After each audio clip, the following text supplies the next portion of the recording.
নুরুল হক নূরকে চেনার পরেও এইভাবে তাকে রক্তাক্ত করবে এইটা কোনোভাবেই প্রত্যাশিত ছিল না। আমরা ডক্টর মোহাম্মদ ইউনূসের কাছে জিজ্ঞেস করতে চাই, আপনি কি এই ঘটনা জানতেন? স্বরাষ্ট্র ঘটনা জানত? গতকাল সেনাবাহিনীর পক্ষ থেকে বিবৃতি দেওয়া হয়েছে, সরকারের আহ্বানের প্রেক্ষিতে আইন শৃঙ্খলা বাহিনীর আবেদনের প্রেক্ষিতে সেনাবাহিনী নাকি মাঠে নেমেছে এবং আমাদেরকে ছত্রভঙ্গ করেছে।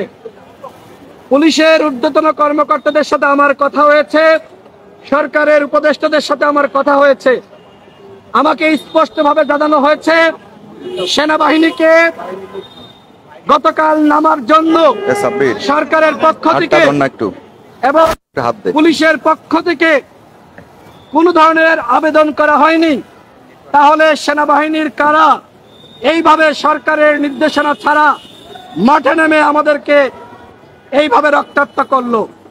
গতকাল জিএম কাদের জাতীয় পার্টির কার্যালয়ে অবস্থান করছিলেন, আমরা দেখেছি সেখানে কোনো অপ্রীতিকর পরিস্থিতি সৃষ্টি হোক সেই ধরনের পরিবেশ আমরা সৃষ্টি করেছি। আমরা আমাদের যে সাংবিধানিক এবং গণতান্ত্রিক অধিকার সেই মোতাবেক আমরা কিন্তু সবসময় প্রতিবাদ জানিয়েছি। কিন্তু আজকে নুরুল হক নূরকে যে হত্যা চেষ্টা করা হয়েছে, আমরা মনে করছি হত্যার উদ্দেশ্যে পরিকল্পিতভাবে নুরুল হক নূরের উপর গতকাল হামলা করা হয়েছে। সেনাপ্রধানের উদ্দেশ্যে বলতে চাই, যদি আপনি এই ঘটনার দায় না নিতে চান তাহলে আপনাকে অবশ্যই তদন্ত সাপেক্ষে সেনাবাহিনীর যারা নুরুল হক নূরকে রক্তাক্ত করেছে, যারা আমাদের নেতাকর্মীদেরকে রক্তাক্ত করেছে, তাদের বিরুদ্ধে উপযুক্ত ব্যবস্থা গ্রহণ করতে হবে। এবং একই সাথে আমাদের কার্যালয়ের মধ্যে ঢুকে আপনারা দেখেছেন, ভিডিও প্রকাশিত হয়েছে, বাথরুমের মধ্যে আমাদের নেতাকর্মীরা আশ্রয় নিয়েছে। সেনাবাহিনীর সদস্যরা বন্দুকের নল দিয়ে বাথরুম গুটিয়ে গুটিয়ে ভাঙছে, নেতাকর্মীদেরকে একে একে ধরছে আর তাদেরকে রক্তাক্ত করছে। এই সেনাবাহিনী তো আমাদের সেনাবাহিনী হতে পারে না। এই সেনাবাহিনী ফ্যাসিবাদের সেনাবাহিনী।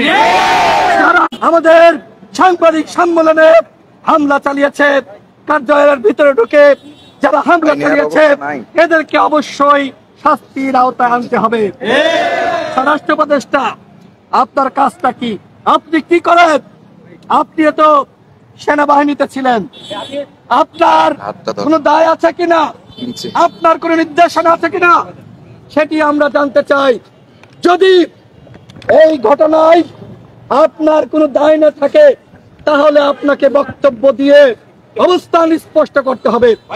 অন্যথায় যদি আপনি চুপ থাকেন, আমরা ধরে নিব গণ অধিকার পরিষদের সভাপতি নুরুল হক নূর সহ আমাদেরকে যে রক্তাক্ত করা হয়েছে এই ঘটনার সাথে আপনিও জড়িত।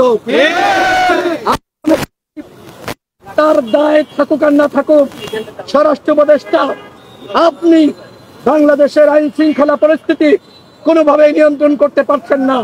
সুতরাং গতকালের ঘটনার পর এতটুকু বলতে চাই, প্রতিরক্ষা সংস্কার দশর আছে, তাদেরকে ওই যেমন করুন,